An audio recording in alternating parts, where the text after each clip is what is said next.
然后再接。好，我刚刚只是想说，赶快先那个升个 key 对。好，我们从那个升下鼓的地方，那个副歌倒数第二行。好，2、3、4。阿拉法欧米伽，你是快来君王，但愿荣耀全能归你，直到永远。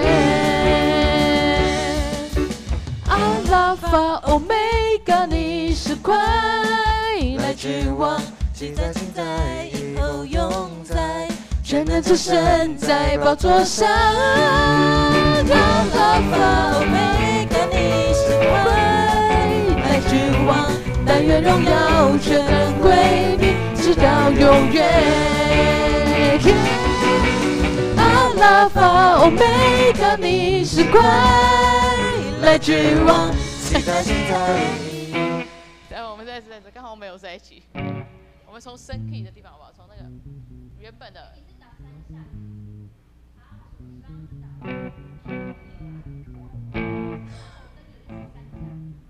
没有啊，你不用3下，就扣就好，就能扣。我们从但愿荣耀原 key 原 key， 但愿荣耀原 key 哦，够个发好，发。好，然后但愿荣耀全能归你，直到永远。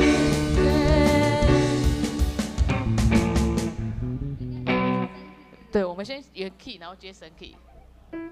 但愿荣耀好2，但愿荣耀全能归你，直到永远。哎，我们现在是在同个 key 吗？不是不是啊，是那个瑞啦，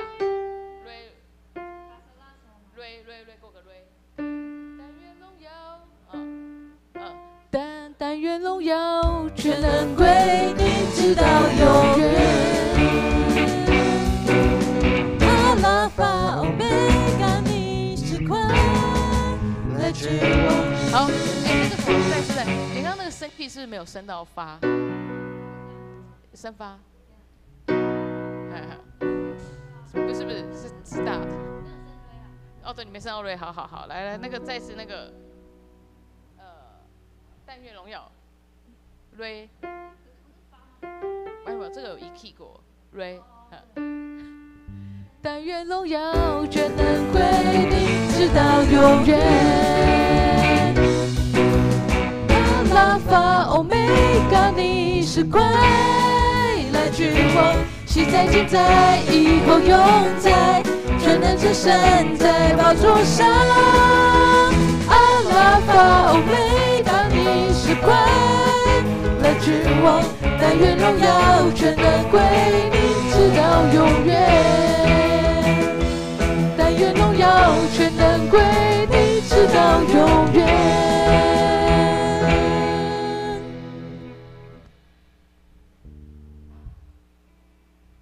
马上接那个。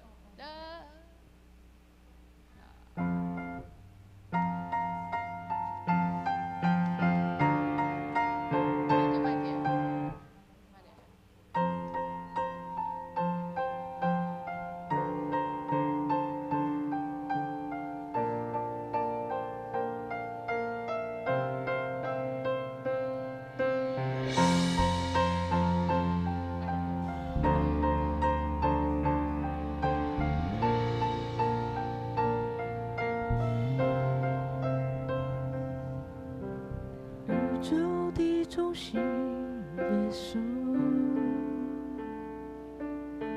世界的中心耶稣。我们一起唱这首。万物都本于你，属于你，归于你，你是荣耀君王，我们欢迎。我可以啊。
各位弟兄姐妹平安，平安！很高兴我们能够又在今天礼拜天一起来赞美爱我们的主，我们一起站立起来赞美他，我们用拍手甚至跳舞来赞美他，哈利路亚！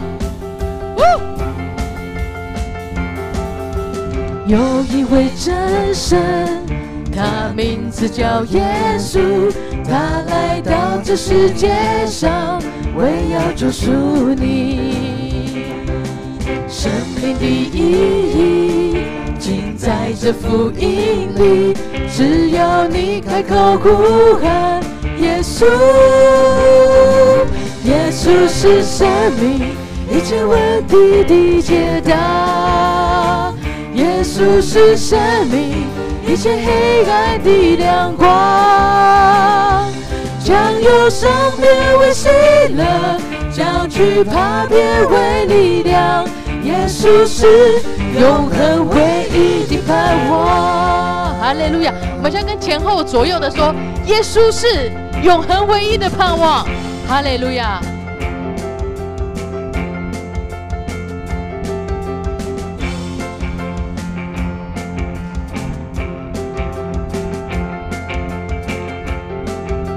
我们再一起来开口唱一次。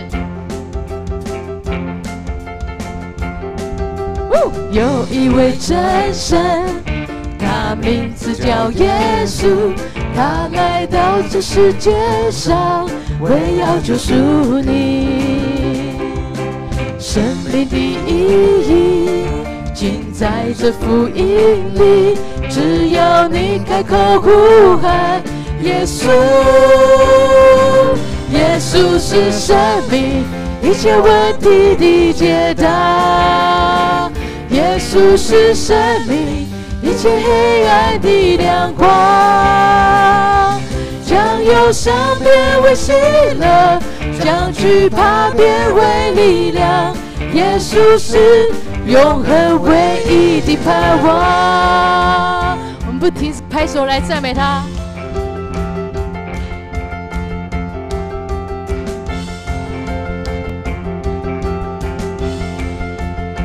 有一位真神，有一位真神，他名字叫耶稣，他来到这世界上，为要救赎你。是的，他要救赎我们。生命的意义尽在这福音里，只要你开口呼喊。我们一起说，耶稣，是的，耶稣，耶稣是生命一切问题的解答，耶稣是生命一切黑暗的亮光，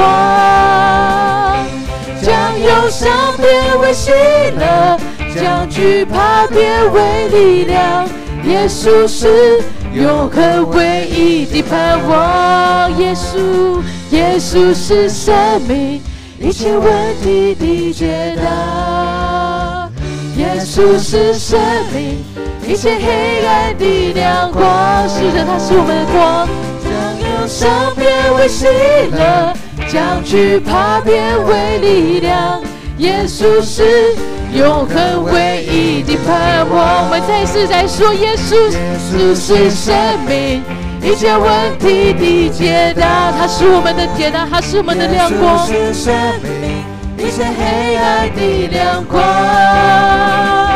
将忧伤变为喜乐，将惧怕变为力量，耶稣是永恒唯一的盼望，将忧伤变为喜乐，将惧怕变为力量，耶稣是永恒唯一的盼望，耶稣，耶稣是永恒唯一的盼望。我们再次来说，耶稣，耶稣是永恒唯一的盼望。哈利路亚，哈利路亚，他是我们永恒唯一的盼望。我们不停止拍手来赞美他，好吗？他是配得我们赞美的，配得我们通过拍手，配得我们通过诗歌，我们用心灵诚实来赞美他。哈利路亚。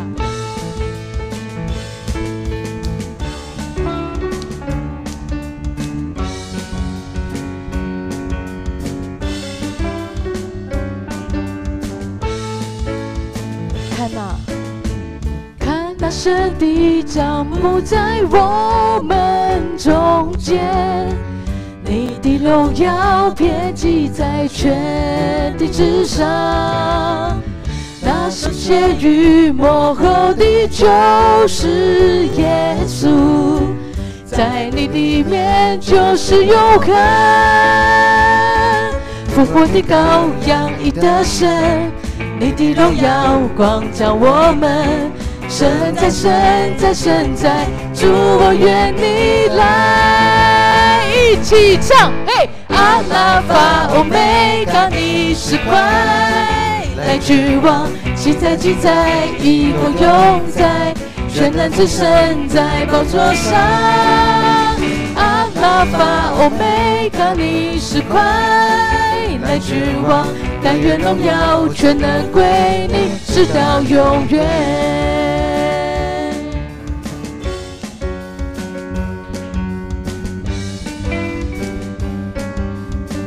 哈利路亚！我们再来唱一次，看那神，看那神的帐幕在我们中间，你的荣耀遍及在全地之上。那首写于幕后的就是耶稣，在你里面就是永恒。复活的羔羊已得胜，你的荣耀光照我们。神在，神在，神在，主我愿你来。复活的羔羊，复活的羔羊已得胜，你的荣耀光照我们。神在，神在，神在，主我愿你来。你们预备好了没？一起说，嘿！阿拉法欧梅嘎，你是快来之王，昔在今在，以后永在，全能之神在宝座上。我们再一次阿拉法，阿拉法欧梅嘎，你是快来之王，但愿荣耀全能归你，直到永远。再一次呼喊，阿拉法欧梅嘎，你是快来之王，昔在今在，以后永在，全能之神在宝座上。一起唱，阿拉法欧梅嘎，你是快来之王，但愿荣耀全能归你，直到永远。阿拉法欧梅嘎，你是快来之王，昔在今在，以后永在，全能之神在宝座上。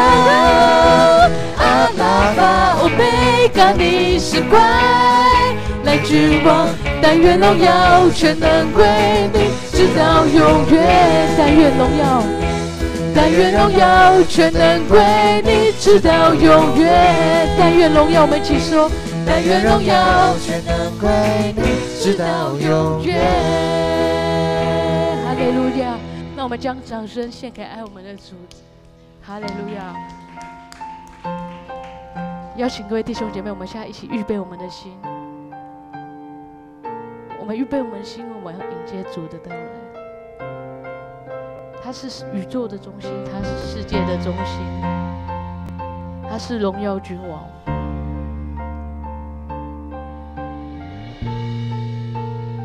如果弟兄姐妹他会唱这首歌，我邀请你们一起闭上眼睛，我们一起来唱。宇宙的中心，耶稣，他是我们的主耶稣。世界的中心，耶稣，万物都本于你，属于你，归于你，你是荣耀君王。我们再一次来说，他是宇宙的中心，宇宙的中心，耶稣，世界的中心，耶稣，万物都本于你，属于你，归于你，你是荣耀君王。我们欢迎君王降临，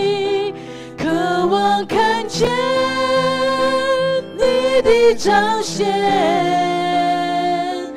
呼求你来翻转，震动这土地，复兴我们圣洁的热情。我们欢迎君王降临，同心高举你圣洁的名，呼求天窗打开，春雨不停息。我们呼喊，欢迎君王降临。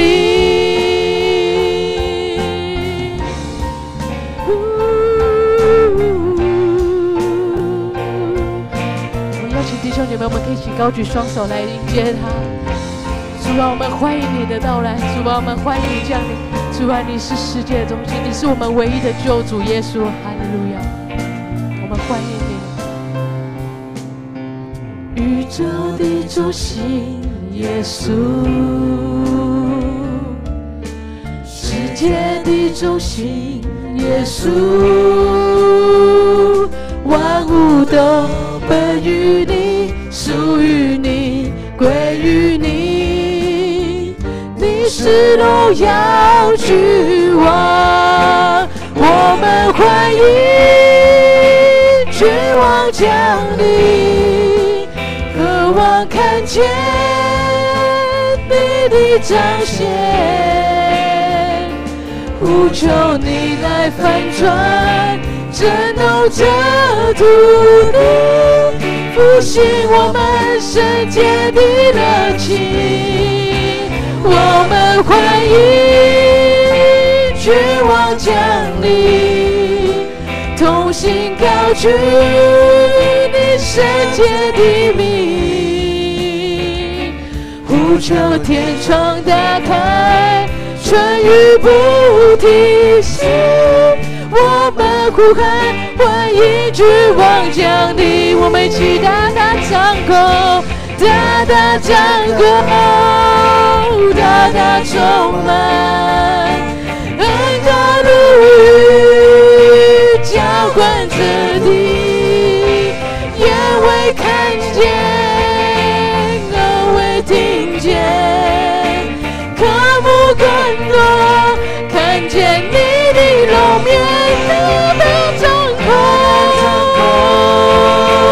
大大充满，恩膏如雨浇灌这地，眼未看见，耳未听见，渴慕更多，看见你的容面。我们再次大大张口，我们一起开口来说。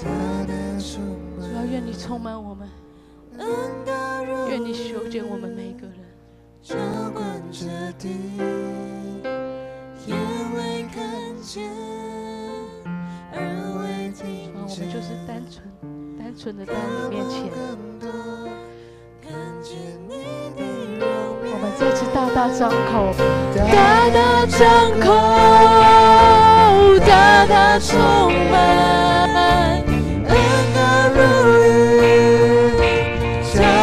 是的，主的恩惠都会临到我们每一个人身上，也临到这片土地上。渴慕更多，看见你的容面。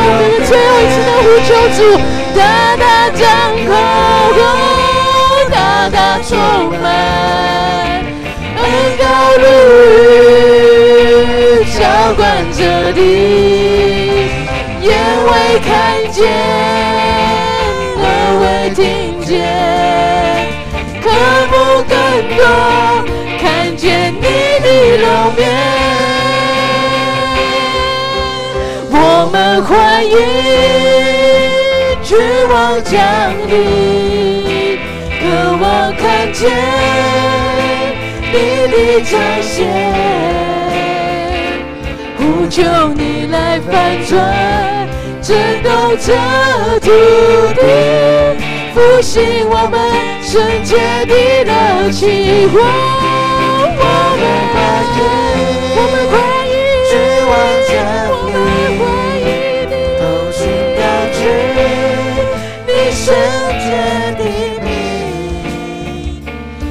求天窗打开，春雨不停息，我们呼喊，欢迎君王降临。我们再次来说宇宙的中心，耶稣，世界的中心，耶稣，万物都关于你，属于你，归于你，你是荣耀君王。弟兄姐妹，我们请闭上眼睛，我们一起来做个祷告。亲爱的主耶稣，谢谢你，谢谢你如此爱我们每一个人。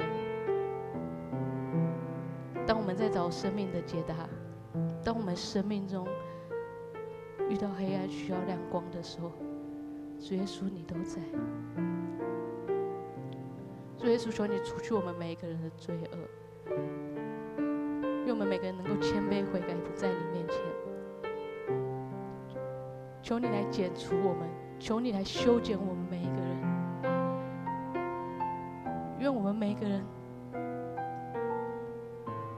都能够成为一个合乎你心意的孩子，直到那天我们来迎接主你的到来。谢谢你，主耶稣，我们爱你。我们将以下的时间交托仰望在你的手中，求你圣灵充满在我们每个弟兄姐妹的心中。祷告奉靠主耶稣基督得胜的名求，阿们。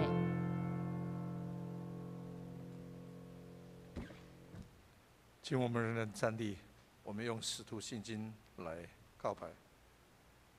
请，我要先去。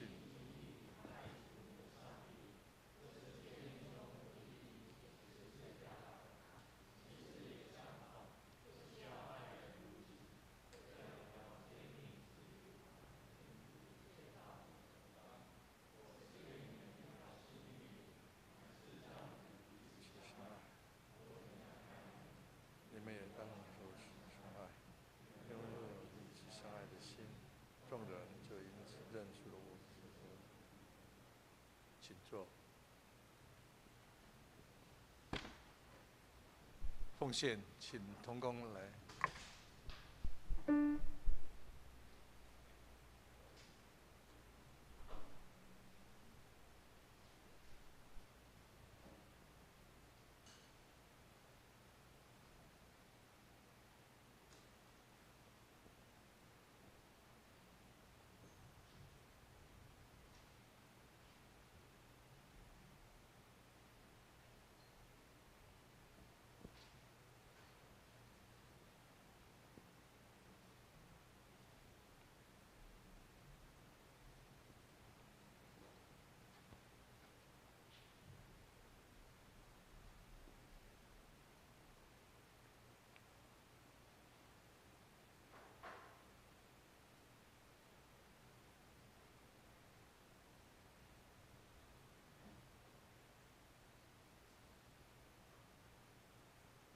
请我们一起来祷告。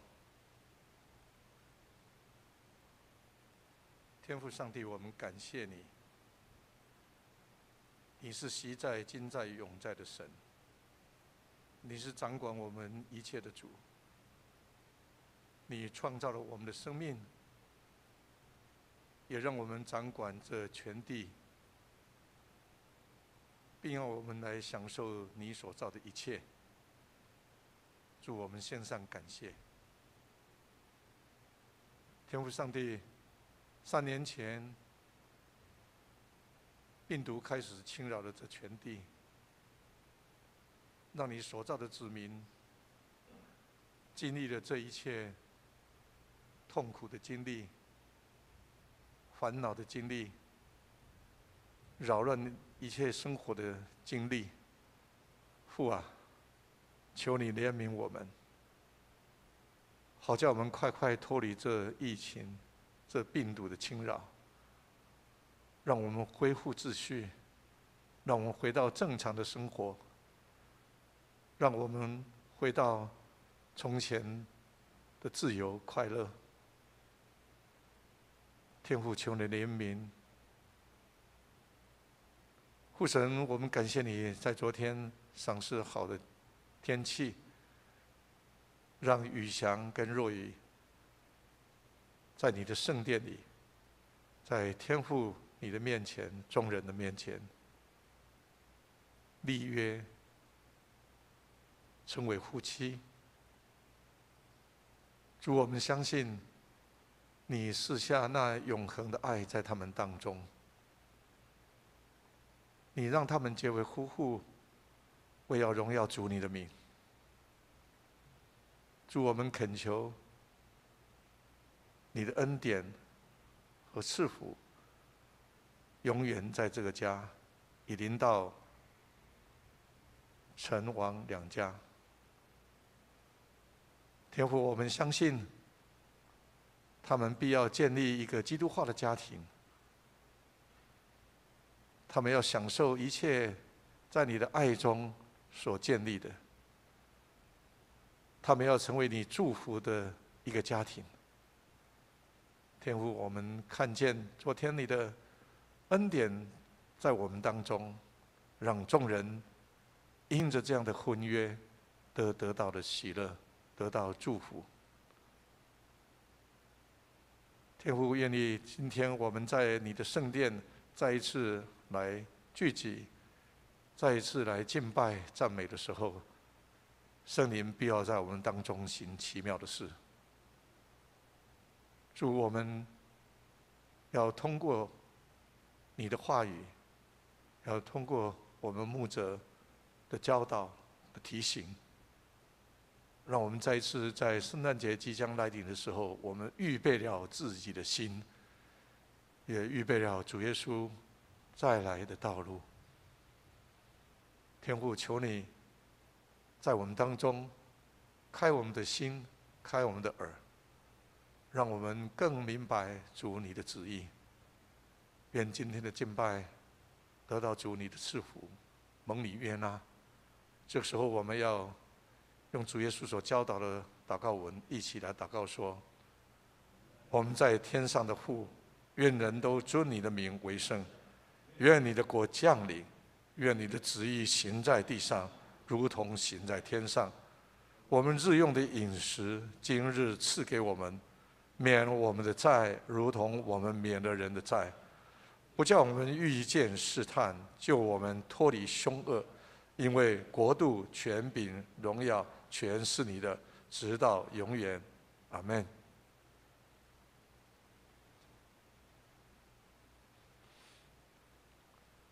好，来报告。请我们看周报的内页。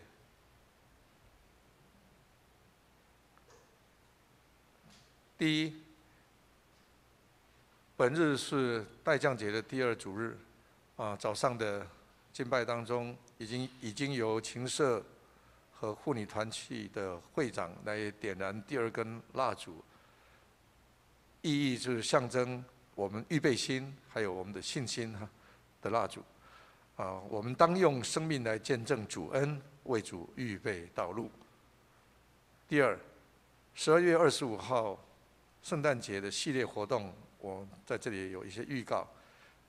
第一，当天上午9点半是圣诞赞美礼拜，请大家务必记住，那一天是合堂礼拜，所以没有第二堂，我们合堂礼拜当中，我们要举行圣礼典，还有各团契会长干部的就任，很重要的日子哈。若是有担任新的团契会长，或是连任，或是你担任干部的，请你要预备心，在这一天要就任。第二，下午的2点半呢，圣诞的舞会，由各团契，还有社区的联合来欢庆圣诞，请我们大家可以邀我们的朋友或是邻居来参加。第三，晚上的5点半是圣诞的晚宴，还有摸柴。那我们今年的地点选在马拉雅餐厅，它在台北市大同区的长安西路287号，287-2号我们都去过应该大家都认得这个地方。即日起欢迎弟兄姐妹提供全新的摸彩礼品，全新，请注意哈，全新的摸彩礼品，或是礼金，然后好让同工来包装编号，还有代购。圣诞节的晚宴，我们欢迎福音的亲友就是一同来参加。必须登记报名哈，因为我们的总共30桌，总共是300个人，那这个名额是截止，额满就截止哈，请尽快报名。那个费用呢是成人就是有占位置的，也以占位置不占位置为区别。占位置的每个人是300块，然后上位就读国小，未就读国小是每人150。好，第3大项，2023年第1季各团契活动安排与服事排班，我们要请新任的或是连任的会长在12月18号之前来提交。第4，教会也可以代订圣诞糕，每盒是18块。那需订购的哈，请到柜台来登记，透过干事来协助。那种它有各种口味哈，我们在布告栏应该可以看得到，有各种的口味，每盒18块，需订购的人请到柜台登记。那第5，教会备有2023年的精美月历，原则上是一副一混，然后呢一样到柜台登记来领取。第6项，2023年度的主日爱餐认现，一个单位是3000元，那认现的款项就直接交给干事就可以。好，肢体消息，是我们内心很感伤的是400姐妹，就是浩志的妈妈，在过去的11月28号星期一安息主怀，我们很不舍，但求主安慰浩志他们家遗嘱，预定在12月26号上午10点，就是我们圣诞节的隔天，星期一的早上10点，在二滨的至善一厅举行告别式，然后火化后要安葬在金宝山的他们家族的墓园。我们为家族安排相关事宜，还有来祷告愿这一切都在上帝的带领下能够顺利。那要参加告别式或是安葬礼拜的弟兄姐妹，请到1楼登记，好让家属来安排。团契消息，12月9号，星期五早上10点，双年团契圣诞诗歌练习。好，底下还有奉献的这些明细，若是有出入，请向会计来更正。接下来我们来看上帝的话语，圣经新约福音路加福音第1章68节到79节，在我们的圣经的63页，新约圣经你在前面有些，到后面也有了好，请听我来读。68节，在他仆人大卫家中，为我们兴起了拯救的脚，正如主借着从创世以来圣先知的口中所说的话，拯救我们脱离仇敌和一切恨我们之人的手，向我们列祖施怜悯，纪念他的圣约，就是他对我们祖宗亚伯拉罕所起的事，叫我们既从仇敌中被救出来，就可以终身在他面前坦然无惧地用圣洁公义侍奉他。孩子啊，你要称为至高者的先知，因为你要行在主的前面，预备他的道路，叫他的百姓因罪得赦，就知道救恩。因我们上帝怜悯的心肠，叫清晨的日光从高天临到我们，要照亮坐在黑暗中死荫里的人，把我们的脚引到平安的路上。讲到要请一节牧师，他的题目是“预备主的道路”。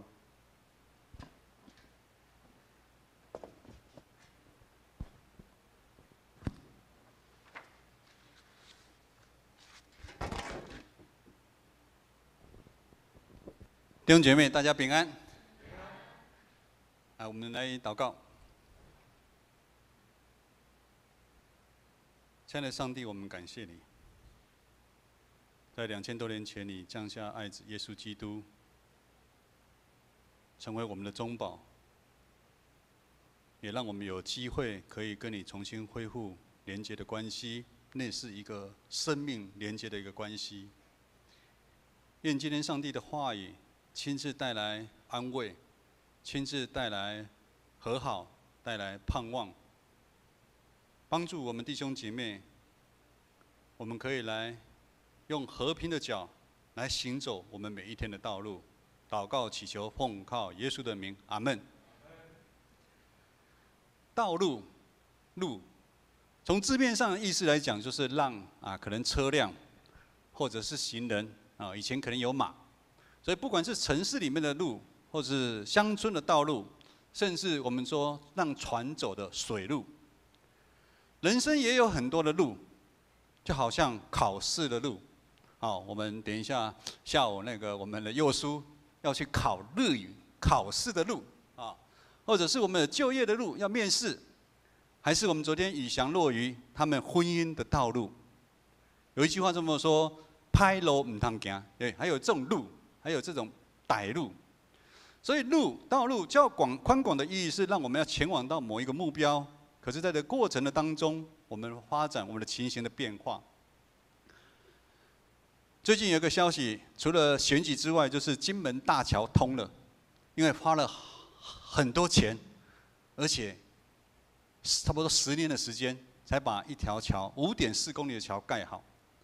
起因是金门它分为2个岛，一个是小金门，一个大金门。在战争的年代，那边有驻守了10万大军，非常的热闹。那时候的食衣住行，甚至是医疗，你可以想象，我们小金门一个小岛里面，派驻的都是3军总医院的很多好的医师过去哦。然后大金门还有一个所谓的花岗石医院，这几乎是最先进的医疗都到里面。可是当军人整个撤完之后，整个金门整个就掉下来。牧师回家的路，不因撤军都很遥远。我要回到我们小金门，我就要从这边搭车到松山机场，大包小包，然后坐到飞机到大金门，然后看时间，赶快再坐车到水头，然后搭船。如果赶不上船班，就又要再等半个小时。坐船过去之后，还要搭车才到我的家。这是一条很漫长的路。其实牧师也蛮开心的，每次回家都有陆海空3军都用到，陆海空3军都用到金门大桥通了，改变了那边的生活。对牧师来讲，最大意义就是回家的路不用赶，我只要一下飞机，家人来接，车子就可以直接到家里面了，很方便。但是对于当地的人，这条金门大桥这条路对他们很多人的意义都不太一样。比如说生重病，就可以透过这个桥到大金门去看病。这个桥主要是要为了小金门盖的，这个小金门盖了，这个通了。以前我们在读高中，只有大金门有高中，也就是说我们从小就要去大金门住校，然后周休2日，礼拜6、礼拜天再坐船回家。现在也不用了。所以以后那个宿舍也会变废墟了，因为它也用不到了。那人家说路通了嘛，车潮、人潮就带来什么？带来钱潮。我给我妹妹爆雷一下，我妹妹开她叫一个嘉年华冰果室。金门大桥盖好之后，跟还没盖好之前，它的营业额有3倍。营业额3倍，它本来营业额就不少了，但是又3倍，你都知道，所以对某些人来讲，那条路就带来了钱潮。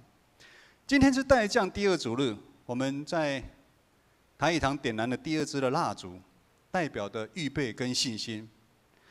代降在时间上有3重的意义，就是过去、现在、未来。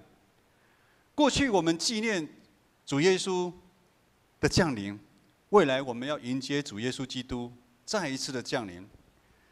为了主耶稣基督的再临，我们现在需要用信心来预备。这个也就是牧师今天讲到的题目，我们要预备主的道路，也就是现在我们是准备怎么样的路来迎接主耶稣基督的再来。我们是跟世间人一样，追求那些弯曲、崎岖不平的路吗？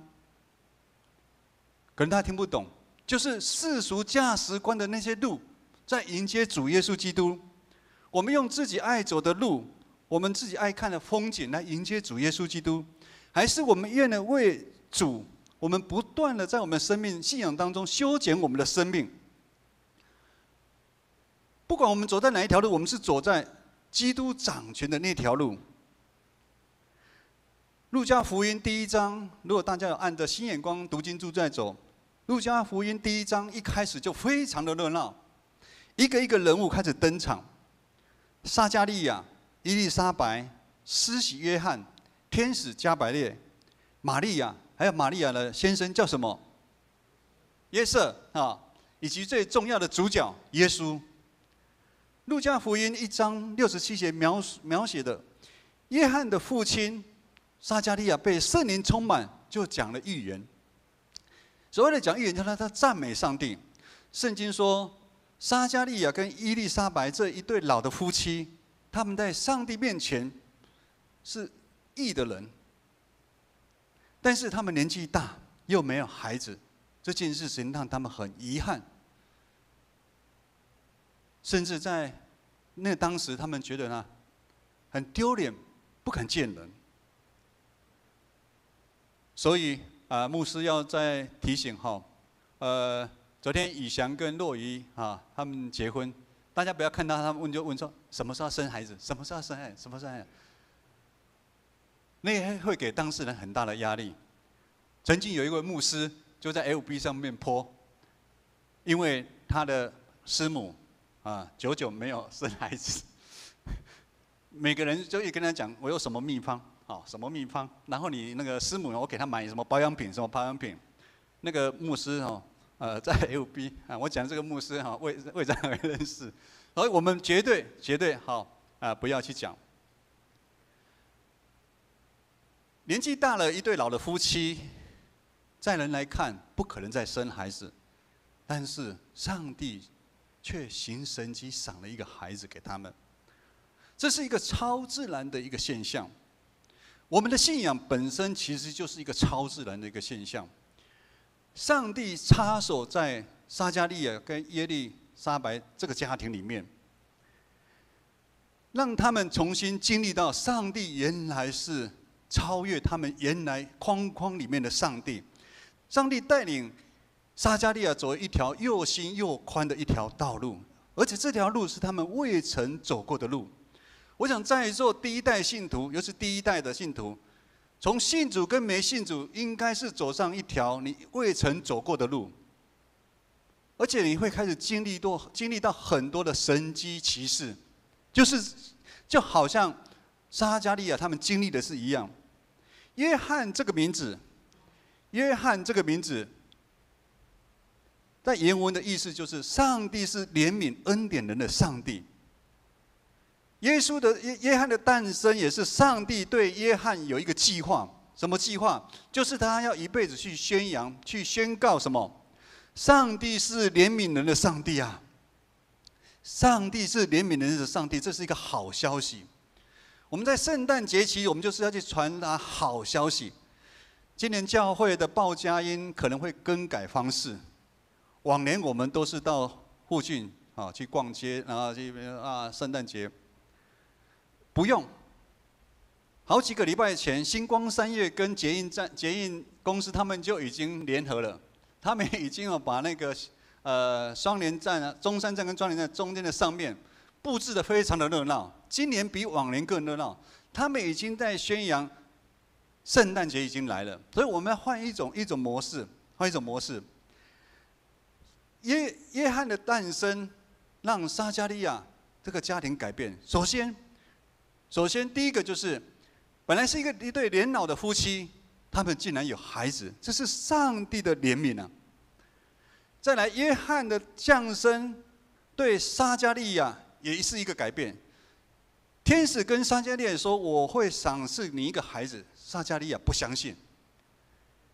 当他相信那一刻，上帝就让天使就让他哑巴，哑巴到直到孩子生出来之后，他哑巴才好，他才说出话。上帝把他的罪恶拿掉，把他的惩罚拿走，这个也是上帝的恩典跟怜悯。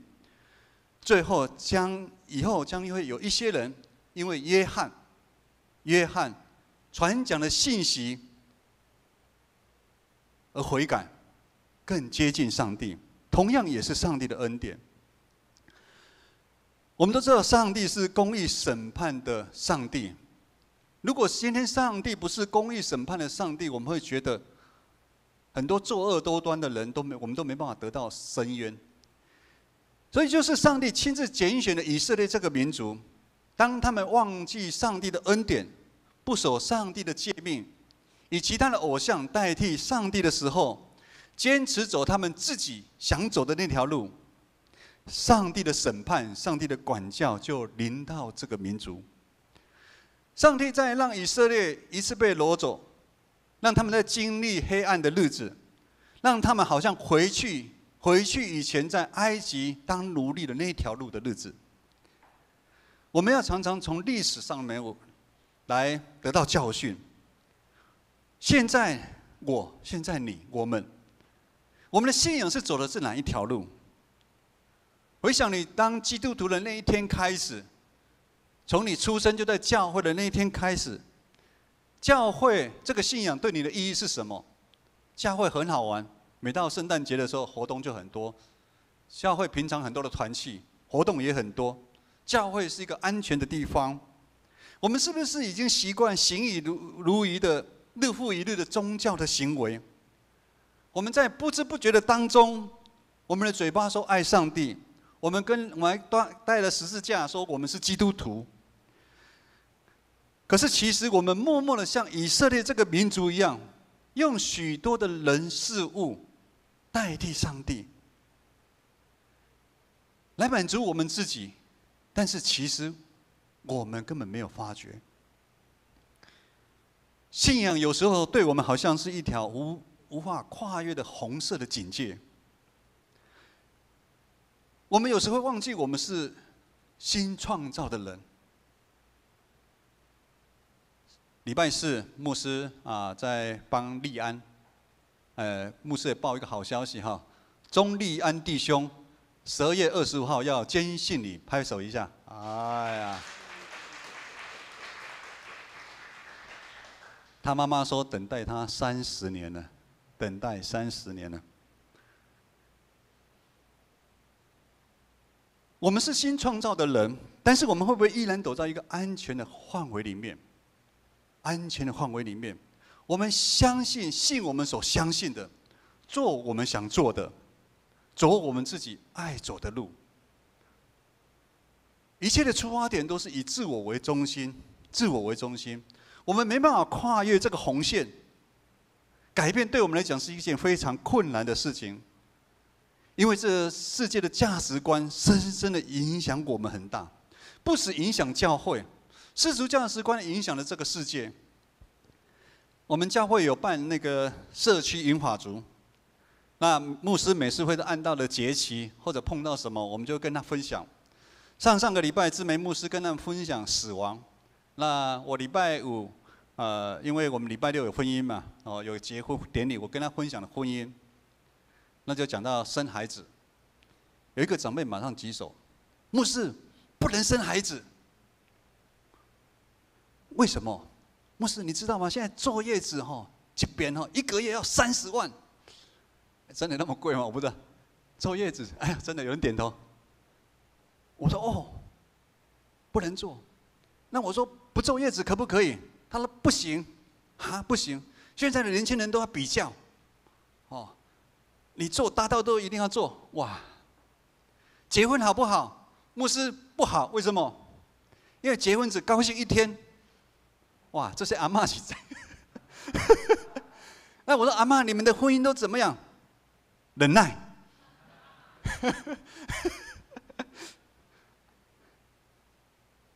世界的价值观其实深深影响我们很大。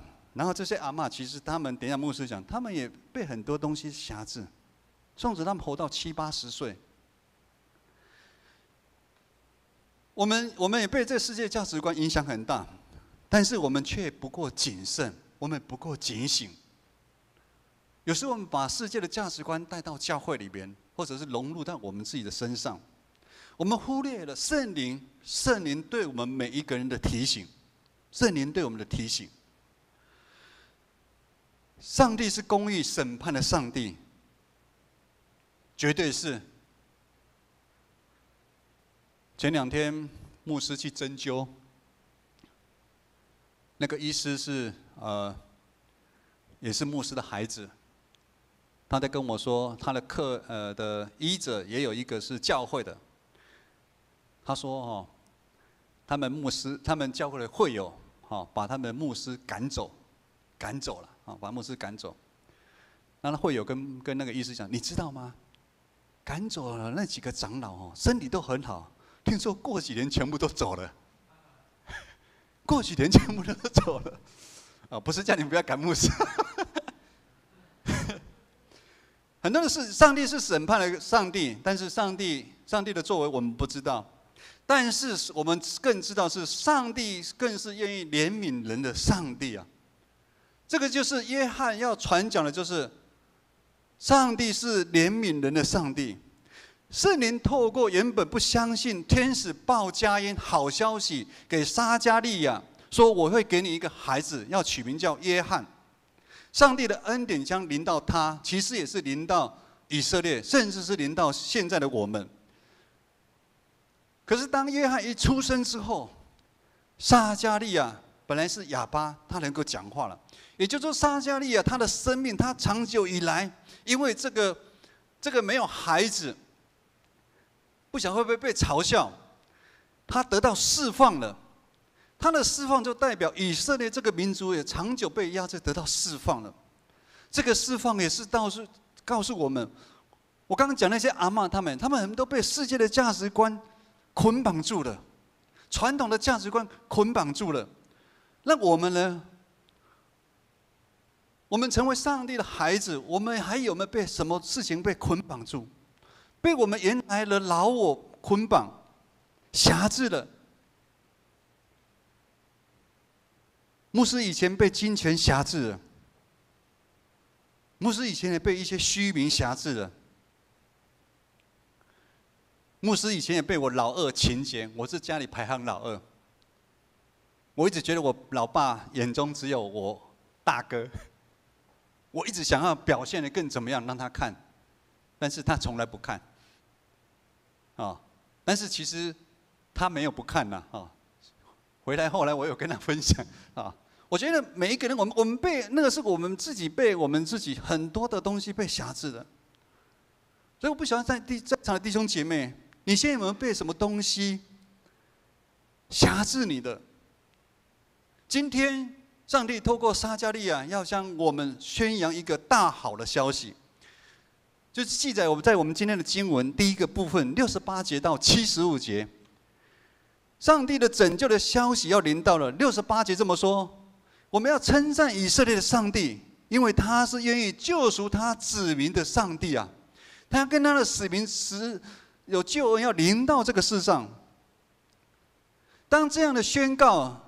对陷入在黑暗深渊的以色列百姓，他们是一个拯救的盼望啊！在撒迦利亚那个时代，是罗马政府在操控他们。他的宣告让他们知道，上帝是守约施慈爱的上帝，就好像昨天上帝怜悯的爱也降落在内心空白36年的宇翔的这身上。李小梅来，啊，他已经参加第一堂了。上帝那看不见的慈神爱手也是临到他们，将他们牵在一起。上帝不曾忘记他跟他们的祖先亚伯拉罕所立的约定。上帝绝对不是远远的上帝。常常我们会觉得，上帝，你到底有没有听我祷告？是因为我们离开上帝，上帝其实都在。如今，上帝听到他们从内心发出的祷告的声音，上帝要将他们从仇敌手中救出来，也就如同上帝要将我们从我们有一些的捆绑里面，把我们救出来，并且上帝宣告说，他要兴起一个前人的拯救者。这个拯救者，也是以色列民族他们一些敬虔的人久久在期待的。这个拯救者将为整个以色列开启一条新的道路。弟兄姐妹，在2000年后的我们很幸运的，我们知道这个拯救者，这个好消息是谁？就是耶稣基督，也就是我们的主。上帝不只纪念他的约，纪念他跟他们的约，上帝也守这个约定，而且这个约定不只是约定，约定会有行动的。约定是有行动的，约定不是只摆着。比如说，你欠人家的钱不还，人家去假扣押你的房子，你再不还，怎么样？就会有行动了，法院接着就会来拍卖。意思也是这样，上帝跟我们有约定，这个约定。上帝之后，上帝会主动采取救恩的行动，他要向世人，也向我们显明他的爱，他要解决我们陷入罪恶上面的问题。所以，上帝在2000多年前降下他的爱子耶稣基督来给我们，道成肉身，生活在我们当中。耶稣要救我们脱离罪的痛苦，耶稣要改变我们的生命。耶稣像一个羊羔一样，被人钉在十字架上面，流宝血来担我们的罪啊！这是世间人的好消息。也就是说，不管你有多大罪恶，你是杀人犯。之前大家应该有听过牧师讲过一个，就是真的白冰冰。白冰冰她的孩子被绑架，然后被杀了。那个杀人犯后来在监狱里面。因为我们有一些更生的团体进去跟他传福音，后来他也愿意悔改受洗了。白冰冰非常的生气，应该有很多的身体。如果这种人都能够上天堂，他们不要去。他们了解了，他们错解了很多。我们人其实是有限的，没有一个人敢说他没有罪，而这个罪是让我们跟上帝来比较，耶稣来比较。我们每一个人都有罪，我们罪有在多重，我们的瑕疵有在多重，我们困难再多，上帝都愿意承担。所以弟兄姐妹，牧师恳求你要把你的重担都交给上帝，因为这是上帝救赎恩典的计划。上帝要借着相信耶稣，成为上帝的儿女，我们就有一个新的身份，我们将是一个新创造的人，而这个才是我们在生活上面，我们所要紧紧追求的那一条路。今天经文的第二个部分，在76节到79节，是约翰对耶稣回应的行动。76节，撒迦利亚受圣灵感动，他讲出了这样孩子是指约翰。你要称为至高者的先知，因为你要走在主的前面，为他预备道路。约翰要做主的开路先锋部队，他要宣扬真光，上帝的真光已经来到了，这好的消息。但是要经历真光救恩这条路，我们首先要先悔改。只有先悔改，罪才能够被赦免。悔改让罪被赦免，是为了要建造我们属灵的生命，而悔改就好像是一个转身的一个动作，你一定要离开原来的位置，从这边你一定要离开，离开原来安全，你自己认为安全的范围，放下很多你一直紧抓不放的一些世俗的一些东西，悔改，你本来紧紧抓住某一些的东西，你不舍，甚至你有许多的怨恨，你要张开，你要放下，悔改，转身，然后走向上帝。让我们从错误当中走向上帝，这样整套的一个动作，就好像是我们原本因为罪，让我们陷入在黑暗、死亡的阴影底下的生命。如今，因为我们这样的动作，我们让真光照到，我们成为一个新造的人了。我们将成为一个有属灵生命的人。今天的最后一节的经文说。79节，要照亮坐在黑暗中死荫里的人，把我们的脚引到和平的路上。当我们往真光走的时候，上帝会把我们引到和平的路上。我们不用再比较了，我们不用再被任何东西来辖制，而这个和平的路，不只是现在，而且是指引到未来永生的一个盼望。就像天使在路加福音1章16节到17节牧师来读，对撒迦利亚讲约翰一生的使命。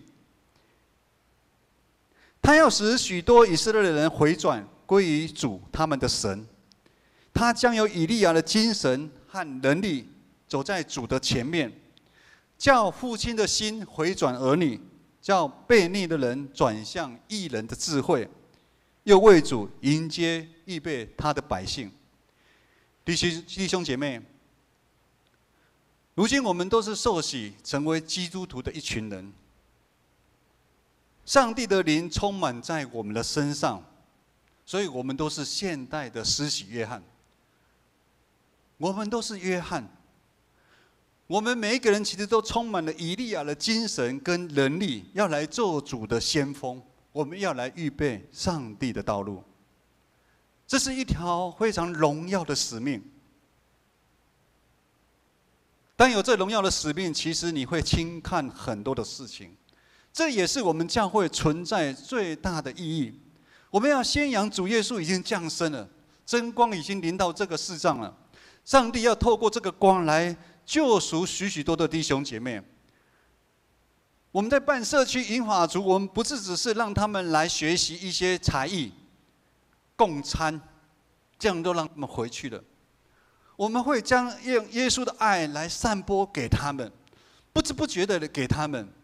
透过牧师吃饭前15分钟的心灵鸡汤跟他们分享，透过教会长老带领的志工团队，让他们来到教会感受到爱。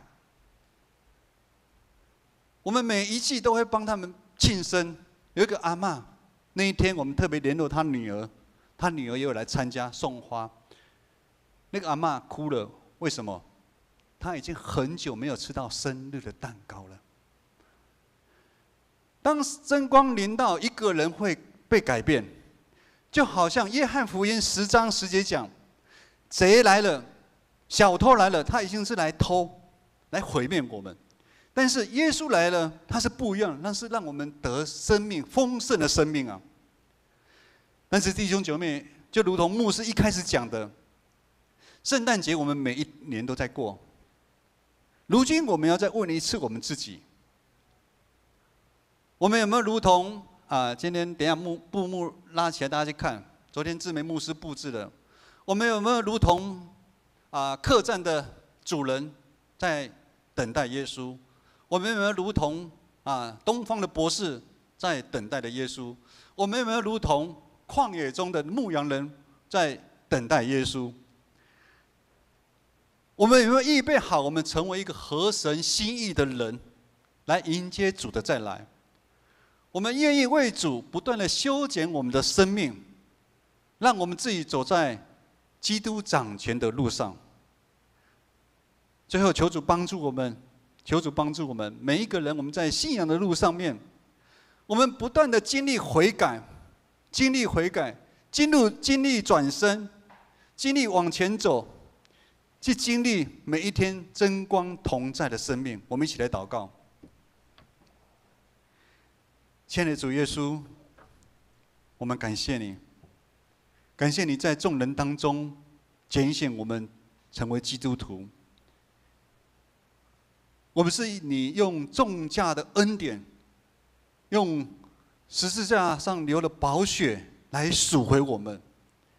愿你帮助我们在陷入在罪恶当中的一些罪，或者是我们隐而未现的罪。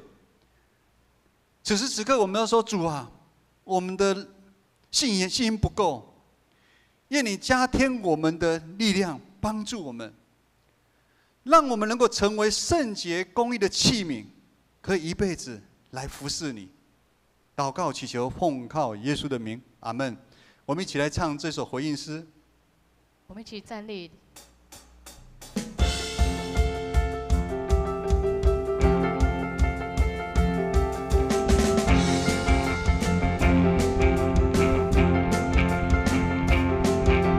有一位真神，他名字叫耶稣，他来到这世界上，为要救赎你。生命的意义尽在这福音里，只要你开口呼喊耶稣，耶稣是生命一切问题的解答。耶稣是生命一切黑暗的亮光，将忧伤变为喜乐，将惧怕变为力量。耶稣是永恒唯一的盼望。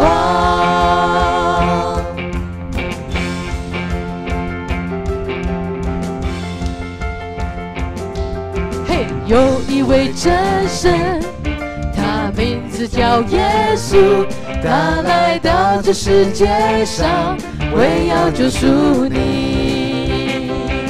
生命的意义尽在这福音里，只要你开口，我们一起呼喊耶稣，是的，耶稣，哈利路亚！耶稣是生命一切问题的解答，耶稣是生命一切黑暗的亮光，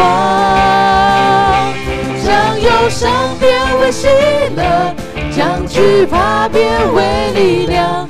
耶稣是永恒唯一的盼望。耶稣，耶稣是生命一切问题的解答。是的，他是我们问题的解答。耶稣是生命一切黑暗的亮光，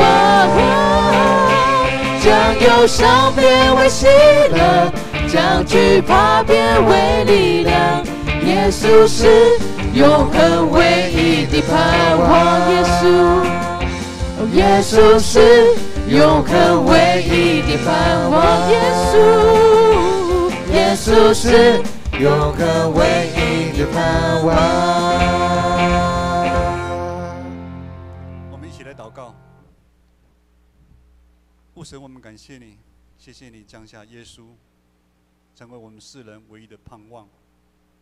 愿这样的盼望深藏在我们每一个弟兄姐妹的心里，不管遭遇到任何的难关跟问题，主你圣灵的大人亲自来护庇我们每个弟兄姐妹，指引他们前面的道路。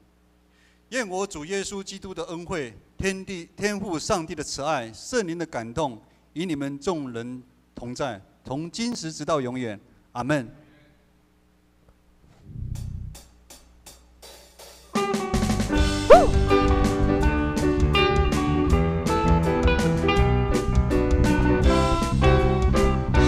这首大家都很熟了哦，我们大家一起跳起来。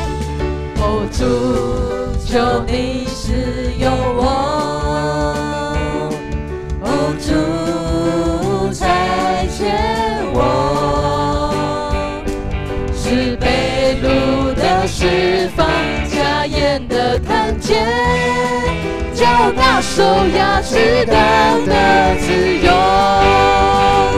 哦，大声说，大步走，带着主所赐的力量，勇敢地面对每天的不一样。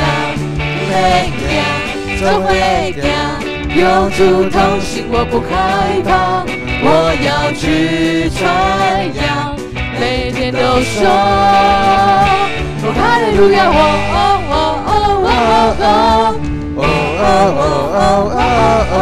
嘿，更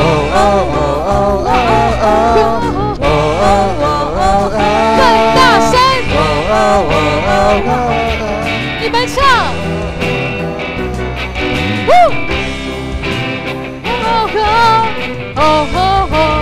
让我们带着主所赐的力量，大声说，嘿，大步走，嘿，带着主所赐的力量，勇敢地面对每天的不一样。每天总会有主同行，我不害怕，我要去传扬，每天都大声地说，哦哈利路亚，哦哈利路亚，哦哈利路亚，哈利路亚，哈利路亚，哈利路亚，感谢主，请坐。